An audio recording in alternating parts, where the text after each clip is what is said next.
Welcome to Hockey Night in New York, where Islanders hockey always reigns supreme. Whether you were raised at the barn in Uniondale or born in the stable at Belmont, Hockey Night in New York is your home for all things Isles. Now, let's drop the puck and get this party started. Ladies and gentlemen, it is Hockey Night in New York. Welcome to the program, everyone. It is Sunday, December 22nd, 2024, coming at you live from Florida Media in Rockville Center. Got a festive holiday edition of Hockey Night New York coming up. That's right. Dan Rosen of NHL.com is going to be joining us. Looking forward to talking to him. With me, as always, is Mr. Stefen Rosen. My name is Sean Cuthbert. Stefen, how are you? I've been working on this Santa beard for like 8 months. How does it look? It's coming along great. In about 13 years, it'll be full and fresh. Well, everyone told me it'll look good in like 10 years. Yeah. Just keep growing it out, bud. And Lou would be really mad, by the way. He grew that out. He wouldn't notice it. He wouldn't even know. That's true. All right, folks. Thanks for joining us here on a cold, frigid Sunday night here on Long Island. Before we get going, I want to tell you all about our wonderful sponsors, starting with Main Street Board Game Cafe. Find your crowd and unplug your game at 307 Main Street in Huntington Village. We are also proud to be sponsored by Center Station Bar and Grill. Catch every Isles game with great food and drinks at 279A Sunrise Highway in Rockville Center all season long. We are also proud to be sponsored by Razor and Kniff Attorneys at Law, ready to fight for you. Check them out at razorandkniff.com. That is RAISERANDKENNIFF.com for a free consultation. And we are also proud to be sponsored by Tovi Hockey, the innovative hockey technology company and creator of the Diamond Air Blade. Go to tovihockey.com, use promo code HNINY10 for 10% off your order. And folks, if you're hanging out with us live and you want to get your questions in during the Questions Bruin segment, type Questions Bruin, then your question, and we will probably answer it. So with the pleasantries out of the way, it's time to start things off with experience points presented by Main Street Board Game Cafe, where we make our points about the Islanders' experience last week. Stefen, let's get into it. Let's get into it. You can get more experience points and experience than the Isaiah George experience, which took place in Toronto last night. 20th NHL game, back from a 2-game hiatus in the press box. Did I say he was 20 years old? Because he is. And he scores his first career NHL goal 30 minutes from where he grew up. Die-hard Leafs fan. Not only that, it's the game winner in the game over the Leafs. That's right. 3,000 experience points. I'm just doing right off the bat. Right off the bat. Love because, it. Well, he's some 30 minutes away. So whatever math equals to 3,000. So you're sticking with that magic number. Yeah, the miles. I mean, is it? It's not miles in Canada, right? What is it? It's kilometers. Yes. Same. You know. Nonsense. But Nonsense. yeah, Isaiah George must have been some experience. He said he had friends and family there. He couldn't even count how many people were there. The Islanders, Barzal talking about him, how awesome it is. He always has a smile on his face. Just an awesome experience to fit. You know, Isaiah George knew we were doing this today. It's like, you know what? They had lost 2 games this week. We need someone to step up and have experience points. And Isaiah George said, I got you. Yeah, why not him? Why not? So a big win for the Islanders, a 5-3 victory over 6-3 victory. You better not take Barzal's empty net goal away. You know what? I kind of forgot about that, to be honest with you, because it doesn't happen often. Let's be honest. For Barzal, it's his second empty net goal of the year. Look at that. Maybe he can just score those for the rest of the season. He's not going to score 5 on 5, so might as well. Yeah. Oh boy! But yes, big win. Maybe fans are feeling a little bit better after we rewind and look at what happened earlier in the week. You want to do that? Are you sure? Let's very briefly go back in time to Sunday the 15th. 5-3 loss in Chicago. That was, you look at games where you wonder where this team is bottoming out, and I'm not necessarily sure that's the game, but it wasn't good. It's definitely bottom 5 for the season. This is a game where the Islanders are playing from behind. They've been doing that a lot lately. They tie the game early, though, in the third period. They're supposed to be the superior team here. You think that they're going to eventually come away with it. That doesn't happen, and they collapse in typical Islander fashion. Within a minute to go, they give up the leading goal and eventually an empty netter as well. And they drop that game against a Hawks team that they really should have beaten, especially after learning that lesson in the third period in the previous game where they were ahead by multiple goals. They let them crawl back. Wasn't enough for Chicago to win that game, but you would have thought maybe the Islanders would, take care of business even sooner in this game. Doesn't happen. That's 2 points that they should have had. Another game where special teams... Yeah, choke. Yeah, exactly. Correct, Special teams just came back to bite this team yet again. 0 for 4. The most Islander thing possible. Most Islander thing possible is they find themselves on a power play, and then a minute later, they turn into a 5-on-3 penalty kill. Now, to be fair to Siplikov, he had been a lot better discipline-wise. For sure. I think he had gone 4 or 5 games in a row without a penalty, which is something that Wass said he has to work on. And he ends up getting knocked down by Murphy. And then physics, you hit the ice, your leg bounces back up. Murphy falls over Siplikov. The ref told Siplikov he thought he stuck out his leg. I talked to Siplikov after the game, and let's just say he did not agree with that whatsoever. I don't either. And then where it really gets bad is that Romanov takes a penalty that you just cannot take. Correct. You can't take a delay, and he knew right away. And I feel bad for him because it's not a guy who's trying let me just throw the puck into the where the fans are, right? Right. But it's a bad timing. Then in these moments where you need the PK to bail your team out when you make, let's just be fair, stupid mistakes. Listen, they don't. I don't know about you, but as soon as Romanov put that puck in the stands, I was like, Chicago is scoring on this 5-on-3. Yeah. And sure enough, they did. And you look at that exact play, too, as a one-timer. I think it was to Teravainen, a little bit of a screen job. We have talked so much about, I think we've talked at every show, is that the defense or the forward going semi to the point or sitting back and just screening Sorokin. And I saw a lot of people on social media, wasn't much of a screen. Well, let me tell you what much of a screen is. If you're screened ever so slightly, it's going to interfere with your ability to track the puck. Now, if Sorokin slides a little earlier, yes, he's blocking it. Who knows where the rebound goes? But you got to step to these guys. It was clear as day that Teravainen was taking a one-timer. Clear as day. And I talked to a lot of players this week about it. Because I think the biggest issue with this PK is that. And we'll get to more later because I want to move on to the next game. But it's such a balancing act of being aggressive and not. And if you're going to go, Wass said it, if you're going to go, you got to block the shot. That's what has to happen. Right. You can't Full go commitment, there full commitment. and not. And that comes back to bite them. And then it was the Dennis Cholowski game that he did not want.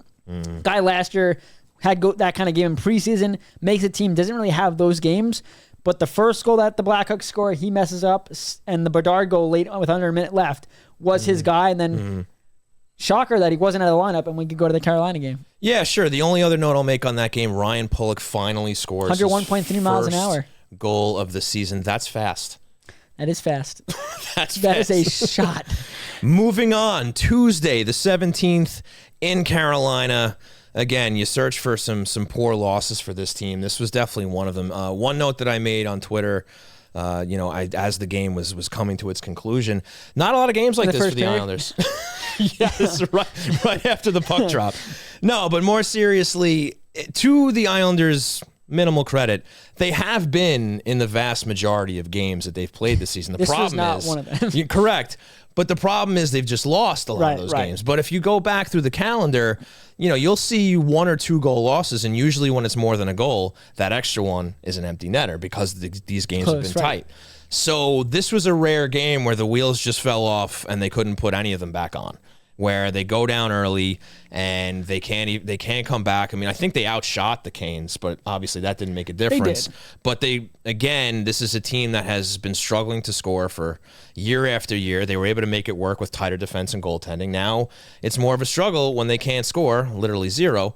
You're not going to win many hockey games that way.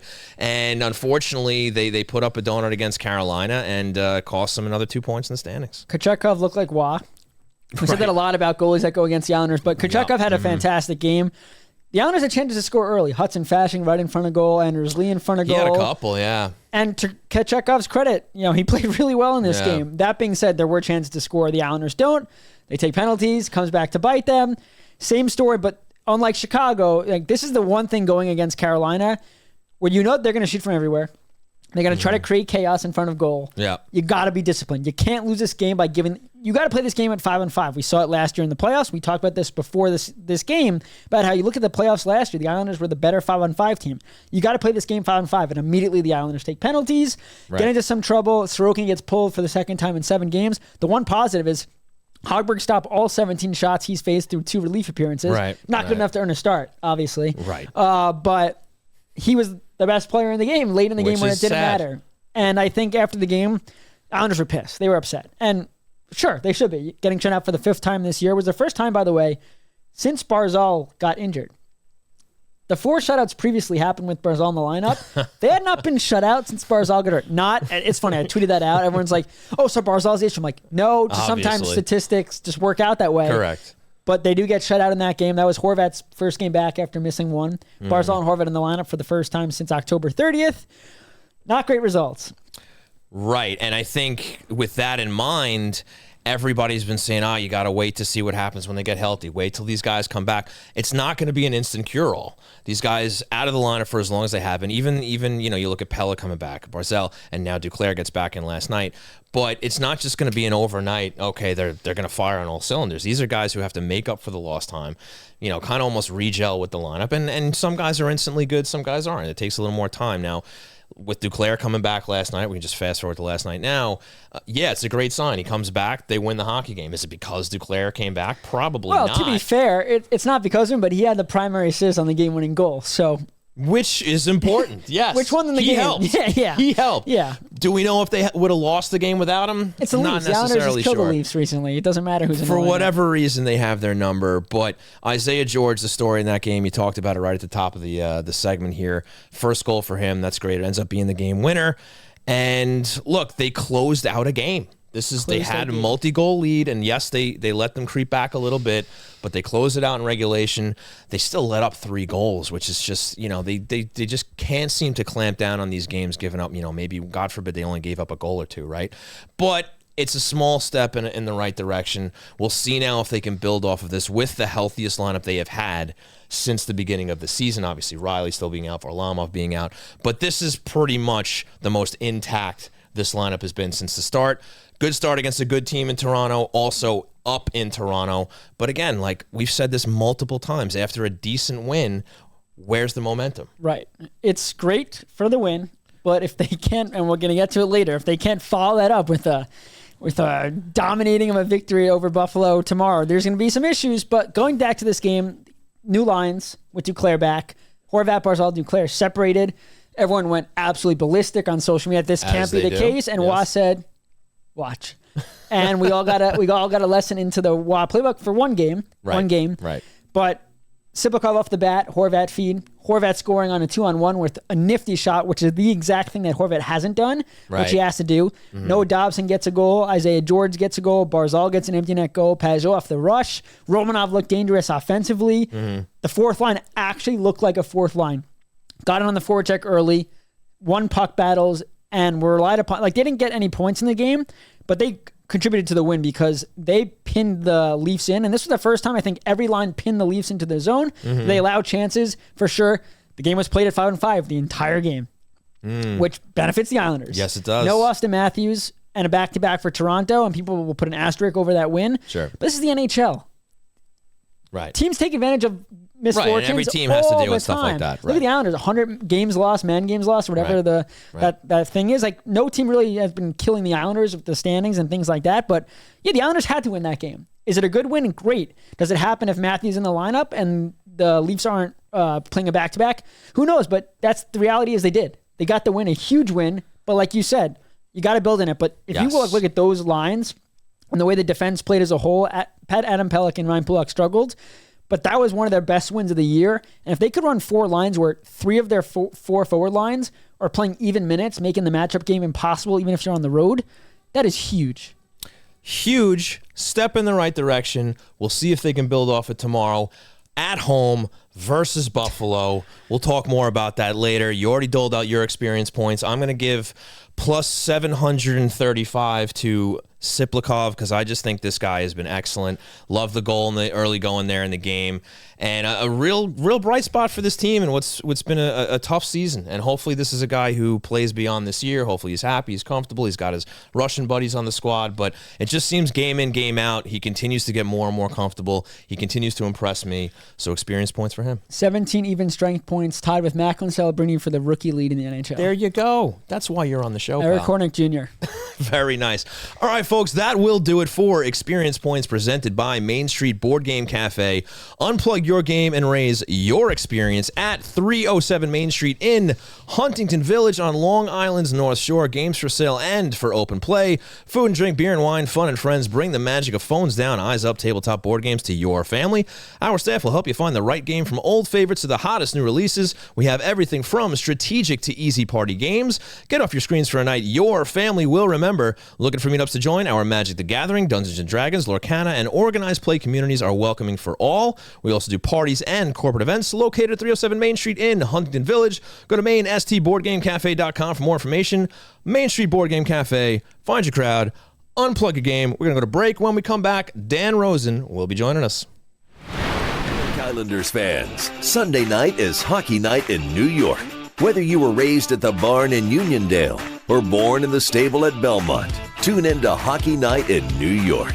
Catch us live from Floored Media in Rockville Center, Sunday nights at 8 p.m. Eastern, as we cover all things Islanders at twitch.tv/HockeyNightNY. All episodes are also available on YouTube and all your favorite podcast providers. And for all you social butterflies, you can follow at Hockey Night NY on Twitter, Facebook, and Instagram for all the latest updates. Hockey Night in New York, the best night of the week for any Islanders fan.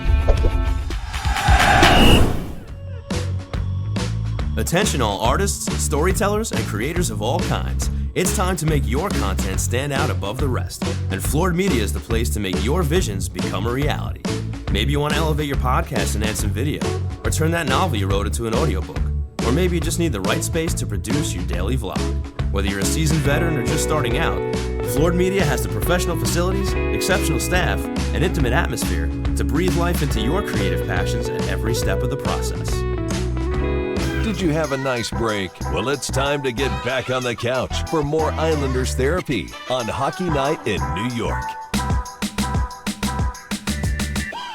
Welcome back to the program, ladies and gentlemen. Joining us on the Line, presented by Tovi Hockey, is Dan Rosen of NHL.com. And Dan, before we dive into the Islanders, Matt Rempe, 8-game suspension. What are your thoughts? Well, I mean, he's a repeat offender. How you guys doing, by the way? Hey, how are you? Doing well. How's it going? Yeah, good. He's a repeat offender. I didn't like the hit. Thought it would be probably between 6 and 8 games, and so he got the 8 games. It's a big one, and it's one that should really send a message to Matt Rempe about the style of play, what he's allowed to do and what he's not allowed to do, because what he did to Miro Heiskanen is not something you ever want to see. I mean, he hit him straight in the back. He's staring at the number. The elbow rides up, catches him. It's the hit. It's the exact hit we want out of this game. Fortunately, Miro Heiskanen was okay. He did miss some time, but fortunately he was able, he's okay. But I think it's a message to Rempe that your game is fine. These hits are not. And you can play physical. You can play tough. You can play hard, but you got to be able to keep your elbows down. You got to be able to know how to, and he knows that. I've had conversations with him about that too. So it was a little unfortunate that it happened in this one. He's flying around. He was pretty good too. 8 games, $80,000. It's a big hit for Matt Rempe. No doubt about it, Dan. Sean here. Let's keep it on the Rangers real quick. I think obviously the entire hockey world is surprised by how this team is performing up until this point.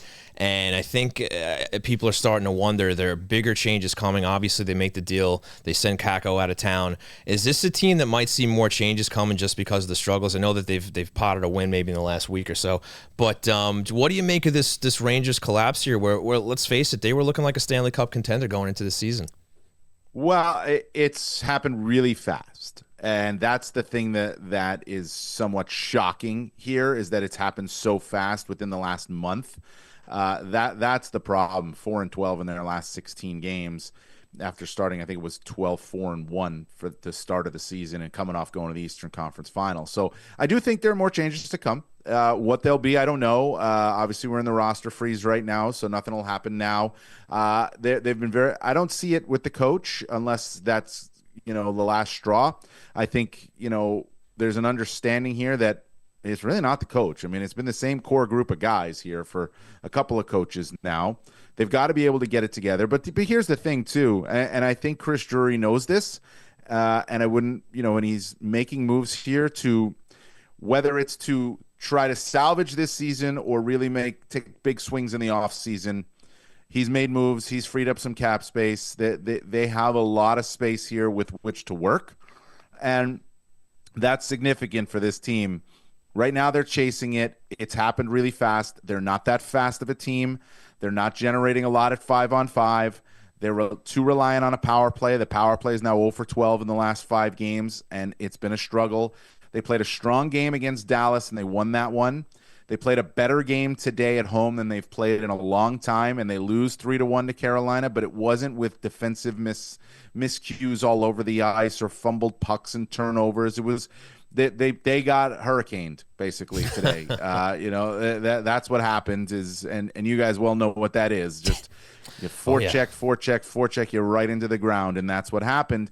Be interesting to see how they come out Monday against the New Jersey Devils. The Devils are obviously not giving up much, playing well. That's a solid team. It's the last game before the break. The Rangers need a win in a bad way. They got one in Dallas. They needed one today. They didn't get it. They need a win tomorrow in a bad way, but it's happened really fast. They're not that fast of a team. Their top guys are not really playing well. They're too reliant on the power play. Changes have to come, but I don't know if they can make enough changes this season to really change the course of the season. Yeah, Islander fans are really upset about all of that, what you just said. Moving on to the Islanders right now. I want to flash back to the summer. The Islanders sign Anthony Duclair to that 4-year deal.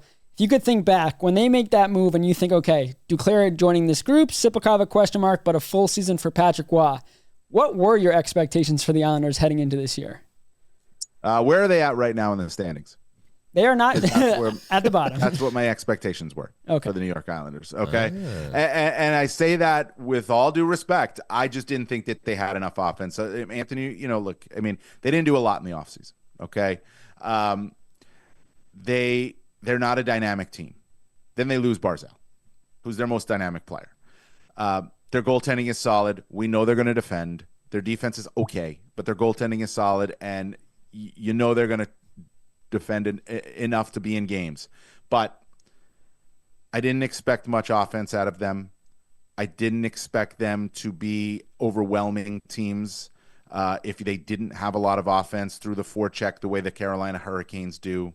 I think they're a team that's caught in the middle. They're right there in the middle. And I didn't think they were good enough offensively to be able to jump ahead of some other teams. Now, I did have the Rangers, obviously, in the top 3 in the Metropolitan Division. They've dropped out.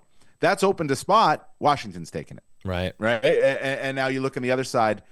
We wondered, okay, what about Ottawa? What about Buffalo? What about Detroit? Well, Ottawa's now jumped up. Are they for real? They got to keep going. We'll find out. But Ottawa's been the team that's taken it now to the next level. And the Islanders, to me, are just a team that's kind of there, right? It's not a team that's gonna that you go into fearing what they're capable of doing. So I kind of thought they'd be where they are right now. On the outside looking in, not too bad, but nothing that's exciting you. Well, Dan, fair enough. And you talk about expectations. Did you expect their special teams to be as dreadful as they are? I mean, the worst power play, worst penalty kill. What's going on there? Yeah, and that's the biggest thing, right? So so much of the games right now are won on special teams, right? That extra goal. I mean, if we're talking about a league that's a 4-3 league now at this point, right? You're in that special teams. That extra goal makes such a difference. And when you give it up time and time again, you're not winning. You're just not going to be able to. 65% on the penalty kill or something like that. That's right? being generous. I think. I think it's lower. It's lower. All right. I mean, that's the problem, right? Like that's a huge issue. And their third periods are just like dreadful. I mean, I think at this point in the third period, they're minus in the teens in goal differential, right? Mm-hmm. Somewhere minus 16, 17 in goal differential, getting outshot repeatedly in the third period.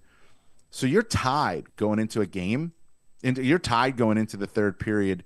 Your special teams aren't very good, but you're still hanging into the game. Well, now you can't win on any of those games because your special teams aren't very good, and you're not able to score that extra goal. It's a huge problem for this team. It goes back to last year, but I didn't expect their penalty kill to be where it is right now. The power play to me was never anything that I was like, okay, that's dynamic. That's going to be in the top 10 in the league. No, I didn't. But the PK, that's got to be your bread and butter. And right now it's just it's below 65%, like you said. That's one way to put it. And yeah, Sean and I were talking about, well, who do you blame? Do you blame the coaching staff? I mean, this is now Doug Huda's gone, so they played the blame game on Doug Huda. They hired Tommy Albaline. It's gotten worse, but it's also players that a couple years ago, these are the same players more or less that were dominating on the penalty kill, especially defensively, even at 5-on-5. Like, how did they fix this? Well, you just said it, right? So a couple of years ago, these guys were dominating, right, on the penalty kill.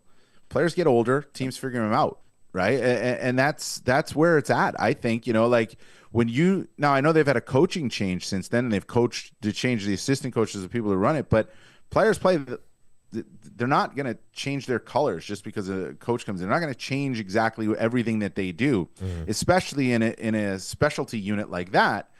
And if you keep going at it the same way, and listen, you guys watch them a heck of a lot closer than I do. Have they made very many changes on the PK? Personnel-wise, maybe, but I mean, are they killing way differently? Because if they are, it's not working, right? So, and that's the thing. They get older. They get a little slower. If you're using the same group, I mean, the Rangers are like this, right? They're a little older. They're a little slower. They're using the same group. They're doing the same things, but over, teams figure it out. Teams can figure you out. Coaches figure you out. They typically will figure out in season. And as now it's been a couple of seasons that they're just going to get figured out, and they'll find the holes. They'll find ways. They'll have their power play meetings before games, and they'll be like, listen, we can exploit them here. We can exploit them here. And those guys will do it. Yeah, you make a great point before, Sean, to get your point, is the age factor. And they actually have changed the penalty kill because Albaline's made it more aggressive. But you just mentioned age. The problem is now these are older guys trying to be aggressive. We've seen so many two guys going to one guy getting caught up high, guys being left wide open. So, Sean, I'll let you get to your point. But yeah, it's a great point there that even if it's age and you're trying to fix it, probably going from not being aggressive to aggressive for a group that's mentally and physically fatigued because of age, it's definitely not helping at all. But Sean, take it away. And you don't want to sag either, right? Because if you sag, you're just allowing them to come at you. So an aggressive PK, like I remember, this was 7 or 8 years ago, maybe more. I remember having a conversation with Dave Tippett, former coach, right? I had noticed, there's been a trend in the league about just aggressiveness on the PK, teams pushing for offense on the PK, like using that as a way to generate a surprising rush, it's just surprising 2-on-1, using speed up at the top. And you need speed up at the top if you're going to be aggressive, right? And the Islanders don't really have that speed up at the top. They're getting a little older, so you want to be aggressive, but then you're aggressive in the wrong way. And then if you're not aggressive, you're sagging too much, and you're giving free ice for guys to walk in a little bit more and get a better looking shot. And maybe even if you're protecting your net, maybe slip a guy behind for a deflection. So that's what I mean when I said earlier, they're caught in the middle. For sure, Dan. And actually the age thing was actually a good segue. We talked about potential changes for the Rangers. Now, you look at this Islander team meandering through the season here on the outside looking in the playoffs. If that continues, you got guys that are coming up on expiring contracts, whether it's this year or the next. Brock Nelson, Kyle Palmieri, Andersley, J.G. Pageau, all on the wrong side of 30. Andersley and Pageau actually looking a little better this year. But still, is this team kind of primed for a changing of the guard if this season continues to go the way it's going? I mean, we're nearing the halfway point. Sure, they got plenty of hockey to play. Maybe they can turn it around now that they're getting a little healthier. But is this a franchise that's kind of at a crossroads now that may have to look into a little changeover, moving some of those guys to get pieces? It's well known how many prospects they don't have, how many draft picks they've given up.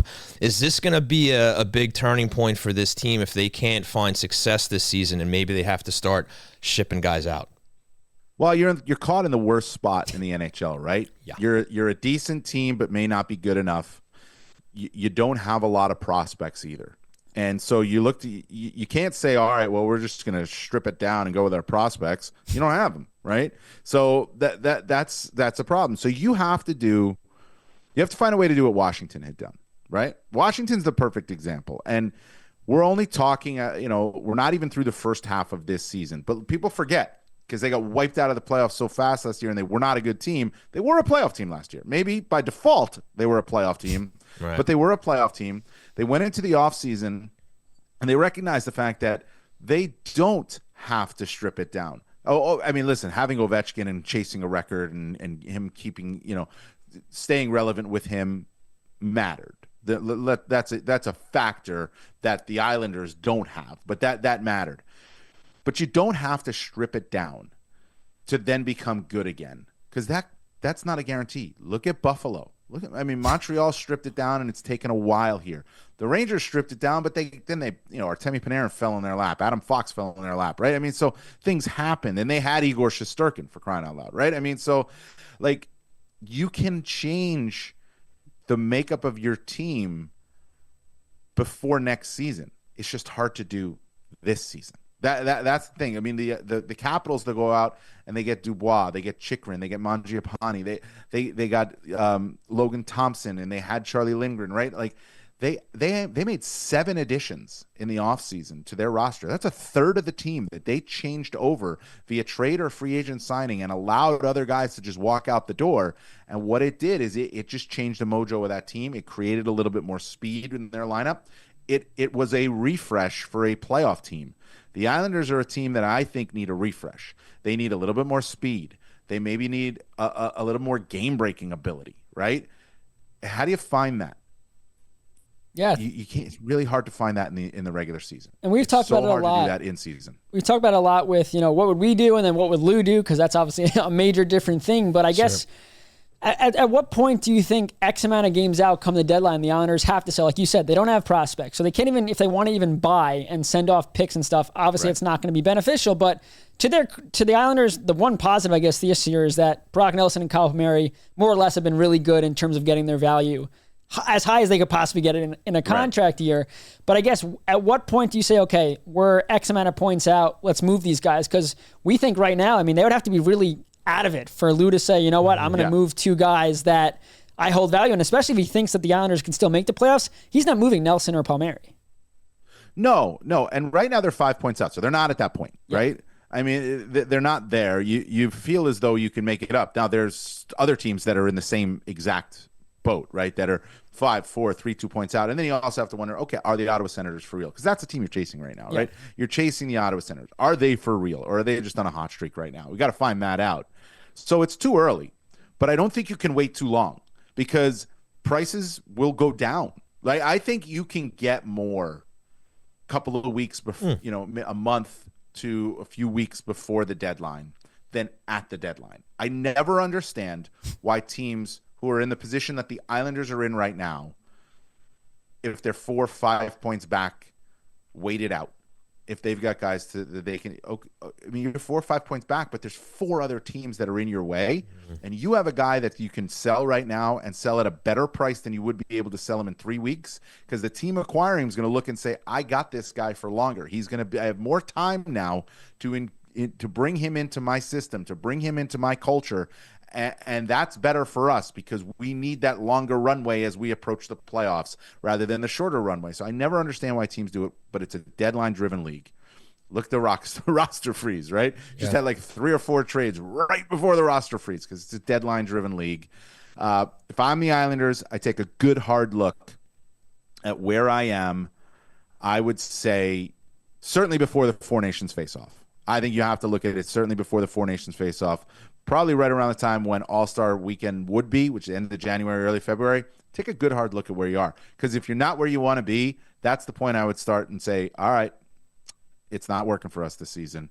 And let's start building for next season. Not sell off and rebuild. It's let's start thinking about next year, and let's try to get our pieces in place so we can have a big summer and we can come back next year and be a playoff team. Yeah, you talk about a refresh, and I guess a lot of fans have been talking about, you trade Nelson, Palmieri for draft picks, things like that, but with guys locked in long-term and guys that are going to get long-term deals, Romanov and Dobson are getting long-term deals, Barzal's locked in, Duclair's locked in, Horvat's locked in, Sorokin's locked in. But they're all good players. No, they're correct. All good players. Right. Want them all. Do you see a situation where they move Nelson or Palmieri or both for players like a Romanov? Like they did, where they go and they get picks and flip them for players that could help now, because I don't think this is a team where getting players for the future in 3 or 4 years down the road is going to benefit a group that's not in win now mode, but more or less have, like you just said, they have talent. Yeah. They can't really rebuild. So do you think a situation that if they do sell off these guys, it's more to flip picks that they get, or sell and go get guys that are maybe not proven yet, but are right there? That's that's my point of Washington, right? Like that's type of refresh that you need, where you're not just punting next season away too, where you're not just going to go build through the draft. Look, Lou Lamoriello's in his 80s. Okay, he doesn't have a lot of time in, as the Islanders general manager left. How much he has, I don't know. Lou's in great health, and God willing, he's great and all that stuff. But he's not in this to rebuild. He's not building for the next general manager. He wants to win right now. Yeah. Patrick Waugh's not here to coach a development team, right? He's here to win right now. So, yeah, I do think if the Islanders were to move guys, Nelson Palmieri being the obvious choices, right? You'll get draft picks now, but then in the offseason, you can flip those draft picks, prospects, whatever it is, and get NHL players. And you'll be able to land a guy who's young and has fresh legs and can play on your back end, or who's young and has fresh legs and can fly up and down the wing. I mean, who those guys are right now, I can't, off the top of my head, I wouldn't be able to tell you. But that's the approach. That's what they have to do. Well, Dan, the last question I'll leave you with, you mentioned Patrick Waugh's name. What do you make of the job that he's done with this team in front of them? Obviously imperfect, as you've noted already. Just having him back in the league behind the bench, and the job that he's done so far with the Islanders. Well, I love having him back in the league and behind the bench because as you guys know, it's great, right? I mean, it's great for us and what we do. I think it's great for the fans. He's an attraction, number one, but he's honest. And I like that about him, that he doesn't hold punches. I mean, he's got nothing to prove. Okay. So he knows it. His place in hockey history is set. But he loves what he's doing right now. So I love that he's back in the league and he's behind the bench. I think he's doing an okay job, but honestly, I don't think that the NHL is a speed game. It's so fast right now, right? And I just don't think the Islanders are fast enough. They're not slow. They're not fast enough. They don't play quick enough. They don't have enough of that game-breaking speed or that game-breaking ability. They have some of it, which is why they are where they are. 5 points back, not out of it, a winning streak away. I think the third period issue is something that Patrick Waugh has to solve. I think the penalty kill is on Patrick Waugh to solve. Those are coaching situations that have to improve. You've got to be able to bear down better in late game situations when you're tied or up a goal. You've got to be able to bear down better when you're down a man. You can't be at 64, 65% on the penalty kill and expect to have any success in this league. So those are areas where it's on him as the coach to fix those areas. But the roster is what it is. The speed is what it is. And if the Islanders are able to fix those areas, they might be able to climb up a little bit. They might be able to push and push for that wild card spot. But if they can't fix those areas, and I mean fix them like right now, then they're not going to be able to do it. Last one here to go full circle. You mentioned PK, and you talked about speed on the PK. Would you put Barzal on the penalty kill right now? He wants to, by the way. I talked to him about it. He said he's willing to do that. So I like the idea of having my best forwards on the PK. I like the idea of having my most dangerous offensive forwards on the PK. If there has to be a willingness to defend, obviously. There has to be a willingness to, understand positionally where you need to be. Can't get yourself out of position. Can't be the aggressive guy that goes after the guy who's already defended, right? I mean, you can't leave a guy open that way. There's already one fewer on the ice for your team. But I like it. I think it's the way I think all top players in this league want it, and I think they all should get that chance, because if you put Matthew Barzal on the PK, that gives the power play something to think about. They now know a fumbled puck, a missed pass, it's going the other way. There's a good chance of it going the other way, and he has to be willing to do all the stuff that PKers do, lay in front of a shot if you need to, get down on a knee and block a high shot, whatever it might be. But there might be a shorthanded opportunity for him, and there's nothing that changes a game, especially a close game, and the Islanders play a lot of them, like a shorthanded goal. Dan, I am with you 100% because let's face it, nothing else is working. And it can't get worse. So put him out there. Right. Why not, right? And let's see what happens. Well, Dan, awesome stuff tonight. Really appreciate your time. Thank you so much. Hope you enjoy your holidays, and I will hopefully talk to you soon. All right. Appreciate it, guys. Thanks. Happy holidays to you. You got it, Dan. Thanks, care. Dan. All right, folks, that was Dan Rosen of NHL.com, and that will do it for On the Line, presented by Tovey Hockey, the innovative hockey technology company. And now, Stefen, you're going to tell us a little more about those guys. I am. Tovey Hockey, the innovative hockey technology company, is the creator of the 100% solid carbon fiber Diamond Air blade, the only other NHL-approved blade technology. With superior feel and increased swing speed due to its perforated design, unparalleled control thanks to the micro grip blade texture, greater durability thanks to its patented aerodynamic cross-beam construction, and unparalleled shooting accuracy thanks to its large sweet spot, Tovey Hockey is changing the game by making the next-gen stick of tomorrow available today. Go to toveyhockey.com to check out their great selection of sticks, gear, and apparel, and use promo code HNINY10 for 10% off your order. Tovey Hockey, stronger, faster, superior. Stronger, faster, superior. With that, we're going to take one more break. When we come back, it'll be time for What's on Tap. Islanders fans, Sunday night is hockey night in New York. Whether you were raised at the barn in Uniondale or born in the stable at Belmont, tune in to Hockey Night in New York.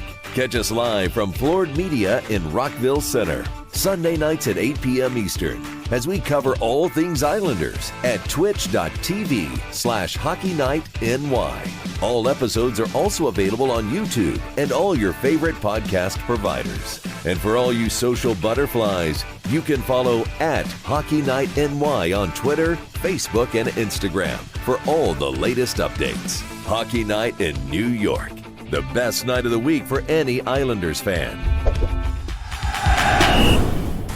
Thanks for giving some time to our sponsors. Ready to talk more Isles? The train rolls on right here on Hockey Night in New York. That's right, ladies and gentlemen. The train rolls on here at Hockey Night New York, right in to Center Station Bar and Grill, 279A Sunrise Highway in Rockville Center, the sponsor of What's on Tap. And let's talk about what's on tap for the New York Islanders tomorrow, Monday, December 23rd. A face-off against the Buffalo Sabres at 7:30. A sure win for the Islanders, right? Listen, let me get readjusted here. You just beat Toronto, right? Sure. We've talked about momentum, and the Islanders have done a piss poor job at that.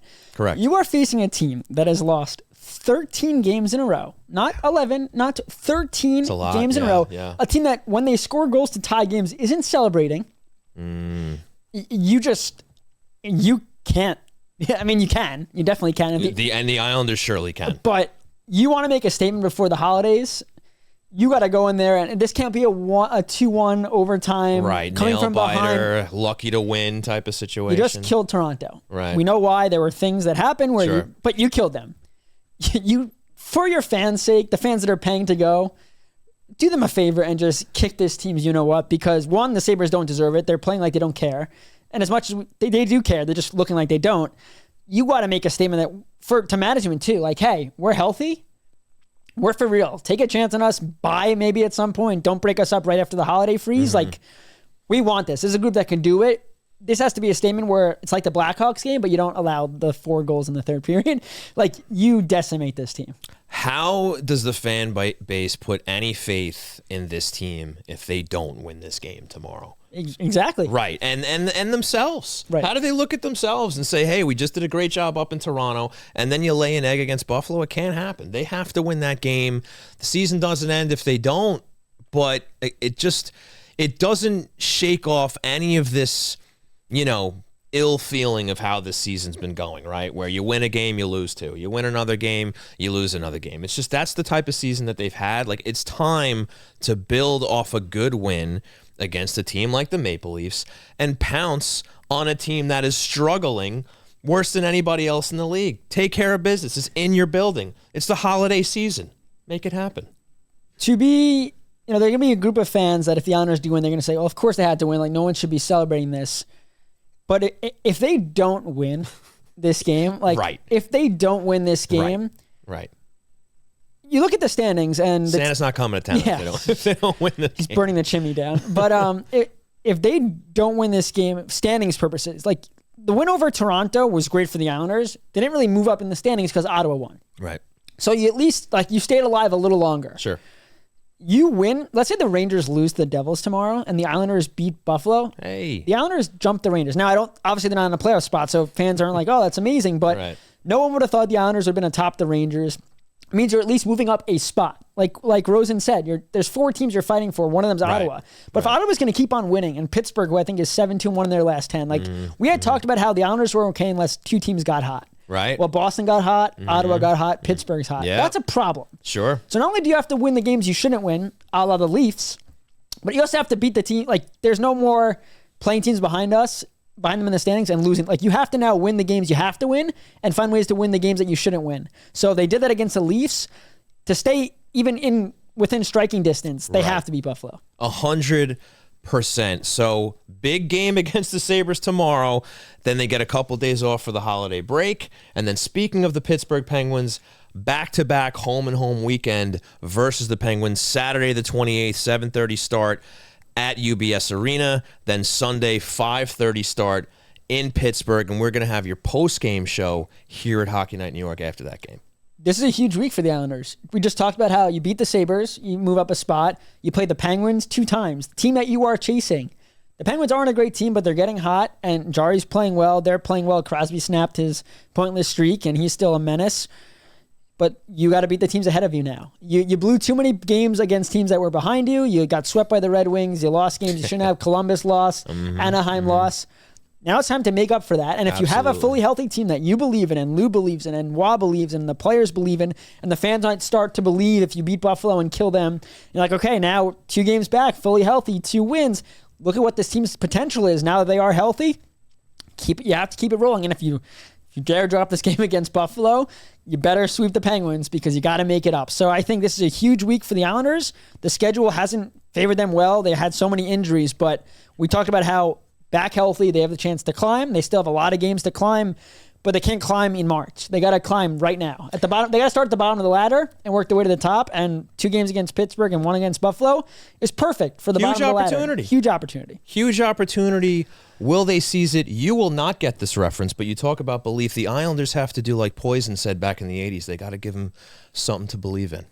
Yeah, I don't know that one. Thanks. Cool. All right, so that will do it for What's on Tap, presented by Center Station Bar and Grill. Catch great food, drinks, aisles, games, and live events at 279A Sunrise Highway in Rockville Center. That will do it for What's on Tap. And now it's time to talk about heroes of the week. And Stefen, I'm going to start with you, pal. What do you got? We talked about him before. We did. But Isaiah George was a hero for the Oakville people of Toronto area. I guess I don't know how Oakville is a town in Toronto, a province. That's how it works in Canada. Sure. So it was a big moment for him to score his first NHL goal for his friends, but he made it clear post-game about how it's for the people that helped him along the way. His family, everyone that was in the stands watching, it was for them too. And this guy at 20 years old, by the way, is so mature when you talk to him, but that's like a kind of answer that pretty much sums up him as a person at this point. Like, he understands exactly what his job is, what his role, and nothing's too big for him. And before he came back into the lineup, I asked Patrick Waugh at Friday's practice because it was clear that George was going to come back in after 2 games off. And we asked him about what do you want to see from George? Said the same thing. We love how he rebounded. And Andrew Gross asked, is it important for a young player like that to get some games in the stands and come back in? And this is what Patrick Waugh had to say about that. Say this, I'm sure he's very proud of himself because, when he came to camp, nobody expected him to be back and play like he did. So good for him. He's taking advantage of the opportunity. So, I'm sure he's excited about this and should be proud of what he's been doing so far. And we talked to Isaiah George in Carolina at the practice because we knew he was going to be a scratch before that game. And we spoke to him and we said, how much did you learn from the stands? And he said, watching from above, it slows things down. I got to watch the breakouts better. I really got to learn about that stuff. Because if you think about it, let's say you started playing hockey at 4. I don't know. From that point at 4, 5, yeah, he went through regular hockey growing up, then juniors, and he didn't have time off. He's in the finals for the London Knights. He then comes to Bridgeport, plays his first career games, 4 games, isn't a healthy scratch really at all. I think it was maybe once, but he was injured. Then he gets called up to the NHL after 4 professional games. Then he's in the lineup for 19 straight games. Like, he hasn't really had a second in, I don't know, he's 20, in 15 years to just watch hockey. Right. And take a breath. Good point. And he comes back in and plays exceptional against a very talented Leafs team. Funny enough, another Islander prospect made his debut against the Leafs and showed exceptional promise. It was Samuel Bolduc, didn't work out. But no, it didn't. But Isaiah George to come into lineup after getting a breath for the first time in, it had to be like 10 plus years, where he sat and watched a game, because he's not getting scratched in London, or when he's playing house league hockey, he's playing like 40 minutes a night. So I think it was really important for him to do that, and he's the hero because he just rose to the occasion for a game where maybe he wasn't the big storyline, but he did the little things to help them win the game. He gets the big goal, so he is my hero this week. Isaiah George, nice pick. I'm going to take it in another direction to a forward. That's Mr. Bo Horvat. Scorvat. Yeah. Yes, he set up Siplikov's opening goal last night against the Maple Leafs. Then he scores one of his own to make it 2-0 early in that game. Also assisted on Dobson's 5-2 goal. 3-point game for him, 5 points in his last 5 games. Obviously, Bo Horvat is a guy who needs to earn his money, earn his contract, and be towards the top of the scoring list for the Islanders if they're going to try to scratch and claw their way back into playoff contention. So Bo Horvat is my hero of the week. I think the biggest thing from Horvat is that 2-on-1 goal, because to go far side over the pad under the blocker, that's a goal scorer's goal. He's been missing that, and I think that's got to be a huge confidence where you pick a spot and you nail it. Nail it. So hopefully he builds off of that with this healthiest lineup that the Islanders have had since the beginning of the season. But that will do it for Hero of the Week. And now I will tell you about Isles Fix. Islanders Country, get your daily fix of Isles news, highlights, and analysis by subscribing to Isles Fix, the Monday through Friday Islanders newsletter sent directly to your inbox. Sign up for free or become a paid subscriber for added benefits at islesfix.substack.com. And we missed it last week, but this week we're going back to the Snake Den. Welcome to the Snake Den with Jake the Snake Redonis. That's right, folks. The moment you've all been waiting for. Heading back into the Snake Den, a holiday edition of the Snake Den with Jake the Snake Redonis. Jake, how are you, pal? Doing great. It's the holiday season. How can't you be? Yes, love the sweater, by the way. Thank you. It's, Iron Mike, one of the best boxers of all time. The guy that lost This to Jake is Paul. true. Yeah. He did throw that, though. He definitely threw that fight. What a sham that whole thing was. I'm not going to get into it. No. It's just a complete sham. Buddy, brave of you to be wearing the Isles Stadium Series beanie.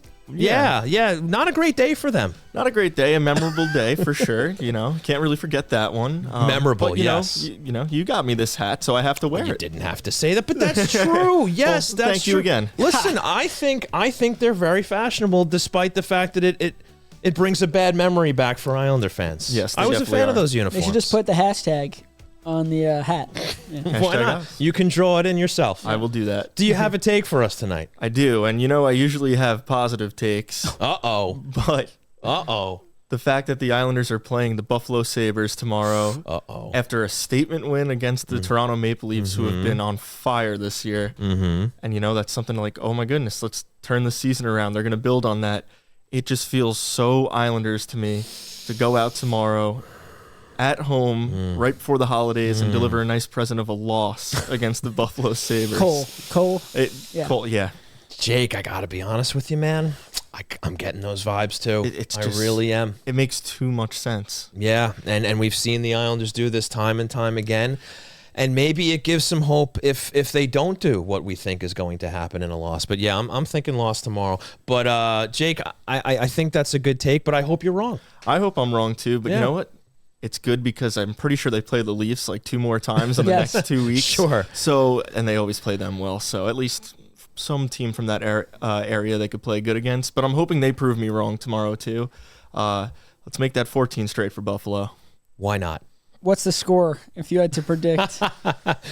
Oof. I'm going to go with a 3-2 overtime loss. So they get a point. I'll give them a point, but do you really want that to be a point? Is that a consolation prize? Yeah, that'd be what we call a bad loser point. There would be real bad kick. vibes after a 3-2 overtime loss to the Buffalo Sabres. Just a straight up kick to the I'm going to go ribs. 3-0, Jake. 3-0. Wow, they don't I'm score. going 3-0. T. Boyle is going to have a heart attack. Listen, prove me wrong, Islanders. Prove me wrong. I mean, listen, you're a member of Islanders country where you can sit down and say, yeah, big win against the Leafs last night. They're gonna lose to the team who's just lost 13 in a row because that's what the Islanders do.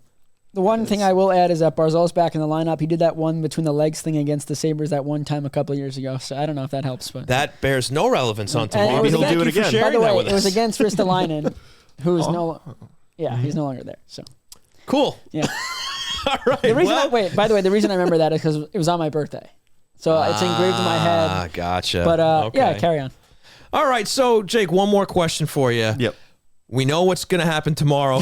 What's the record for the week? The 2 games against Pittsburgh plus this Buffalo game. All right, so you got the overtime loss here. Right. 0-1 at least. Yes, Yeah, okay. 0-1. I think they split with the Pens, and I think they do it by winning in Pittsburgh and losing on home ice. Okay, so is that a regulation loss? So I'm just going to go another 1-1. mediocre week, another right down the middle, 1-1-1. Hope you're wrong. Hopefully a healthy Islander squad can prove all of us wrong. I hope so Well, too. now I have another question for you. If they steamroll the Sabres tomorrow, how are you feeling about the season? They'd now be 2-0 with Duclair back. I think they'd be 4-1-2 with Duclair in the lineup. How you feeling? That would definitely bestow some confidence in me. I would mean, say. it sounds like your confidence is very low. That's a big word, yeah. It is a big word. It's an Ed word. I had that one. It's 2 syllables. It's not a big word. No, I think that would definitely give me some confidence because, I mean, we haven't seen these guys play together all that much this season, and last night was a nice little sign of that. And I like how the lines are separated with scoring as well. So maybe they could utilize that. But that would definitely make me feel a lot more confident about the season. I think if it goes the other way, just stay right where I am, not so confident at all. All right. Jake's over his word count now. You can end this. well over budget there. But Jake, great take. Great to have you back here. Thank and you. that's going to do it for the Snake Den. Now we move on to Questions Brewing. Yes, we do. It's time for Questions Brewing. So go ahead, ask us a question. That's right, folks. It's time for you to ask us a question, maybe more. But first, we check in on our pals behind the buttons. Edzo and Jay, how we doing, fellas? We're doing great. I'm just reading over chat. I banned all of chat tonight, so there's Is that no right? question. A lot of negativity? Everyone's on the naughty list. Oh, no. I banned Santa's everybody. coming to town. It was only 3 days away. I took their questions before I banned them all. Okay. But what do you got? yeah, also Tom is Tom Boyle. he absolutely agrees with the vibe that they are losing. Yeah, he just wants to let you know. Shocker. Unity. Yeah, unity. I'll start off with one that'll probably be your favorite question. If Laviolette gets fired, what are the chances that the Islanders imitate the Blues? Okay. Whoa. That the Islanders imitate the Blues and fire Lou, move Watt to GM, and hire Laviolette as the next coach? Yeah, because it worked so well the first time. Well, all right. Who asked this question? Listen, by the way? it is the season of dreams. And nightmares. I think that is a dream a little too far off in the distance of never happening. So interesting thought. We said it I think last week on the show. We don't think a thing is happening to Lou or Wah if and when until the summer. So I think they are riding or dying with their current coaching and management staff, regardless of how the rest of the season goes. I mean, Laviolette has a team that was in the Eastern Conference Finals last year. He has struggled to get the still talented team. Players have played worse. I don't think it's Laviolette's fault, but you'd only fire Watt if you think the new coach coming in is going to fix the issues that he can fix. So maybe that wakes up the group, but if the group trots to Lambert to Watt isn't getting fixed, I don't think Laviolette has the key to fix it. I will say this. Yeah. If a team doesn't pull a mid-season hiring with Laviolette because he comes available from the Rangers, I think if Laviolette makes it to the summer, and if the Islanders do make big changes this summer from the top, a new GM comes in, I think Laviolette is at the top of the candidate list. Sure, if it's Patrick Waugh, anybody, whoever it is. But I think he's got to be one of your top candidates if they are looking to replace Patrick Waugh. To be fair to the question, it was mid-season. Yeah. Yeah, okay. I did a little No, branch off. that's not on you. I'm just saying that I don't. I knew you guys would no, love this no. one. I answered the question a half hour ago right. when I said no. Yeah. Yeah. All right. Yeah. So anyway, has anyone dropped off as much as Cizikas? Well, you were talking about that. Yeah. I wrote a story about it. Yeah, he's been bad. Let's just cut it what it is. I think the last couple of games he looked better as clearly a fourth line center, clearly a guy that should play less minutes. I think he's played a big part in the PK struggles this year. I don't want to, put excuses in the book, but he's played 10 years with the same guys, and this year, starting off at least, it was the first time in a long time he was with brand new line mates. Oh, yeah. He's a pro. He has to be much better. But yeah, he's struggled mightily, and I don't think it's... Yeah, I think he's lost the spark a little bit. He was this Energizer bunny. Right. And sometimes you have to replace the batteries. And I don't think you waive him. I don't think you cut him. Maybe you trade him. By the way, he's the only one of the players that has 0 trade protection. Huh. Is that right? That is yeah, pretty much. I'm pretty sure. Everyone else has modified. He does not. The rest of the roster? No, not the entire roster, but at Pellick, let's go through it real quick. We have time. Pellick, Pulak, trade protection. Mayfield, trade protection. Okay. Romanov and Dobson aren't going anywhere, so no point even bringing them up. Right. George is not going anywhere. You have Horvat. Horvat, trade protection. Barzal, trade protection. Duclair, trade protection. Engvall, trade protection. Nelson, trade protection. Palmieri, trade protection. Lead, trade protection. Pajot, trade protection. Yeah, outside of Fashion, point made. Outside of Fashion and McLean, no trade protection. But so the fourth line doesn't have trade protection. I just wanted to make sure I was right. Sorokin, trade protection. Varley, trade protection. Stefen, you know your stuff. Right. Puckpedia, baby. Well, that segues great into this next question because I couldn't disagree with some of these choices on here. But in my opinion, I would say at the deadline, JG, Casey, Nelson, and Palms are all expendable. Am I wrong, or would you add anyone else? So expendable and tradable are two different things. I think we talked about it too. Pajot is 59.9% in the faceoff dot. That increases his value. I'm not going to say exponentially because I think he went from nothing. He struggled mightily. He's on pace for a career high in points too. Palmieri and Nelson are, what was the last one? Lee, you said? Palmieri was the last one. Oh, okay. So, yeah, I don't know if maybe you add Lee to that, but he's having a great year. I think if the time to trade him, it would be now. Like, I don't think he has a better year next year. Then you could add, if Varley's healthy, I think you could add him because if Sorokin's going to play as many games as he's going to play and the Islanders need wins, it's not like last year where they're going to go to Varley down the stretch. Varley struggled as well. So maybe you add him there, but it's so interesting in what they're going to do because the modified no trade clauses play a huge part in this. Not only that, but all of that looks and sounds good on paper. Right. But we know that we're dealing with human beings. Right. And Lou. Yes. Lou Lamoriello has shown, and I'm sure to a lot of Islander fans out there, to a fault, how loyal he is to his players. I can always go back to when he decided not to trade Andy Green and Zdeno Chara and that last Barry Trotz year when they might have been able to get a low-end pick for one of those guys. They wanted to stay. They didn't want to uproot where they were. He said, all right, fellas, don't worry about it. You can stay, right? And now you look at a situation where you bring up Lee and you say, hey, I mean, the guy, his value is shot up with the season that he's having, right? But he's the captain of the team. He's a huge part of the community here. And now, look, you can look across the Manhattan and see what they did to their captain over there. I mean, just a cutthroat situation. I don't see Lou Lamoriello doing that. But it doesn't necessarily mean that if he can work something out with Anders, Anders isn't going to want to leave. So I was going to say, it's if going to Lee be wanted so to go, sure, but tough to trade him because I don't think he's going to want to go. I think he would make it difficult because of the trade protection that he has. And I think maybe just all in all, Lou just says, hey, buddy, don't worry about it. But, I mean, there has to come a point, if the wheels continue to slowly fall off on this season, they really do have to look at some of these guys who have been with the team for as long as they have, the Nelsons of the world, the Lees of the world, and say to themselves, look, we can get something for these guys. We know we don't have a lot in the cupboard right now. And to kind of tie into your question with Dan Rosen before about, what do you trade for, draft picks, blah, blah, blah. They just need trade capital. Right. So even if they trade some of these guys leading up to the deadline and they're getting first-round picks, second-round picks, whatever, and you talk about the fact, well, you can't wait. This team isn't going to wait for those picks to develop, but you get them as assets, and then you wheel them into something else to acquire something that can help the team now. And I think that's what they have to look at. Get what you can for these guys if the ship continues to sink, and whoever you can get something for it. Because again, a lot of hoops you have to jump through to even trade these guys. But look, all those guys have to at least be considered that were listed in the question. And I'll double down. I said it last week. I don't think Nelson's here. Just for the fact that the modified no trade clause, but you have teams like, to me, Minnesota just makes way too much sense for him because he's from there. Right. I feel like if he's leaving, that's where he's going to go. Sure. And you can get a first-round pick for him. And I just think with Barzal, too, and I'll bring this point up here now. I don't know if people have questions, but a part of me thinks that Barzal going back to center could be what if Nelson's not here? Interesting. Yeah. I'll leave that there. I think there's a point there, but I think they might be saying, you know what? Just in case. You look at a couple of moves ahead here. Okay. All right. Next question. First, does Hogberg start against Buffalo tomorrow? No. Next. Has Watt talked at all about Sorokin's workload with Varley being injured?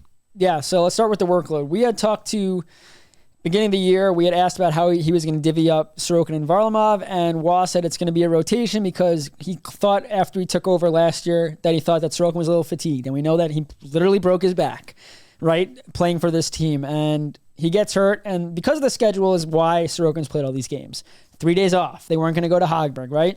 And I think more or less Sorokin's handled himself well. I think he certainly could be better.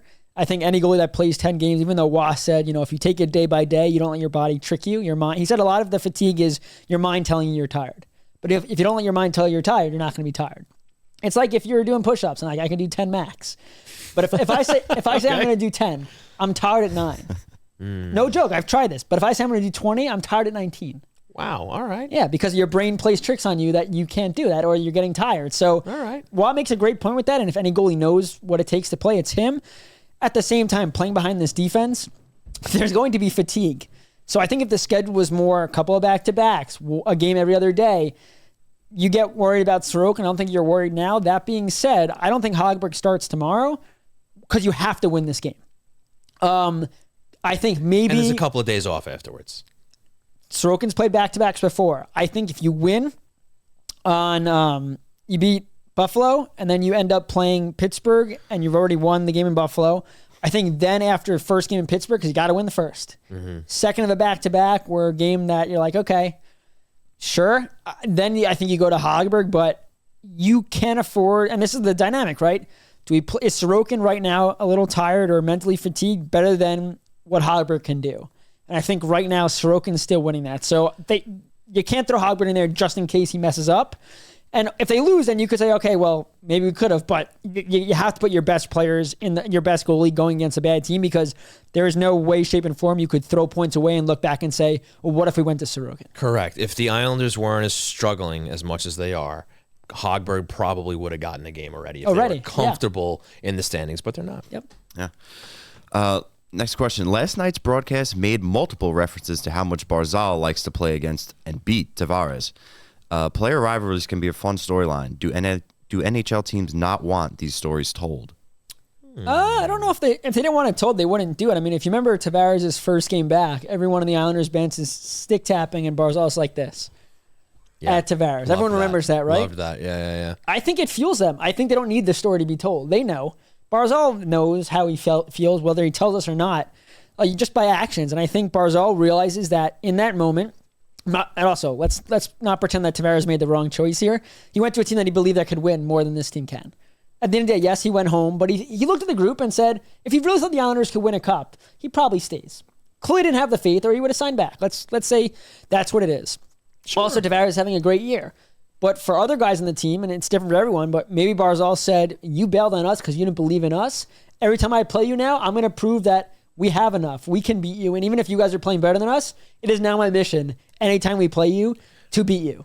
Well, not only that, but if you remember in the press conference, John Tavares couldn't even call him by name.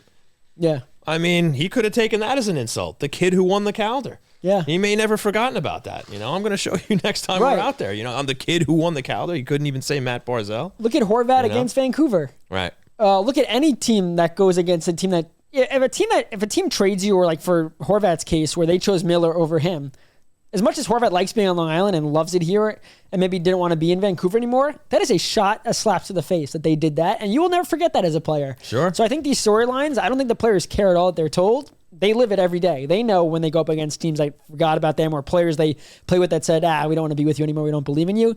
That never leaves. Love it. Mr. Tom Boyle asks, if Tavares is available and is willing to sign, do you bring him back? 1,000%. I'll tell you why. The Islanders, if he's available and he's willing to sign, the Islanders have to do what's best, they think, for them. And I think fans are going to hate the move. But if Tavares, think about what the Islanders are missing on, let's say they put Horvat with Barzal and they're missing that finisher. And for whatever you feel about John Tavares, if he's again, this also means he has to take a really cheap deal because the Islanders aren't going to have a cap space to redeem himself. But if this guy's going to put up 25 to 30 goals and be a legitimate finisher, not come here and be a playmaker, but if they think, okay, he can come back on the island and play a second line finishing job and makes the team deeper and makes the team better, and the Islanders feel like they are in a better spot if they have Tavares back, you 1,000% do it. But if he's asking for $8 or $9, $10 million at plus 30, you say, I'm not even giving you a thought. But if he says, listen, I want to come back to the island, which I don't think he's going to, by the way. But I don't think he wants no, anything but to if he do with says, this team. listen, I'll come back on a cheaper deal to play, the Islanders would be foolish to not at least have the meeting and figure something out. I don't think that's even happening at all. But I think if he's available and he's willing to sign cheap and the Islanders are still missing that piece and he could help you win hockey games, yeah, you do it. You do it for any player. Forget who the guy is. I'll entertain it from purely a practical standpoint, Yeah. which is the one that you're taking. Yeah, if he's a player that can still help the team, a team that is still desperate for decent scoring, sure, you can look at all that and you could make a case for it. That being said, I think he wants nothing to do 1,000%. with what it would mean for him to come back to the island. But me personally, I love chaos. I love the narrative. I'd love to see it happen just to see the drama unfold. He just can't wear number 91. So That's true. That is true. Is Lou keeping Matt Martin around to recruit Mitch Marner this summer? it's not the worst rumor I've heard. Matt Martin and Mitch Marner are very good friends, really close friends. And I think Martin's more of that mentor role for Marner.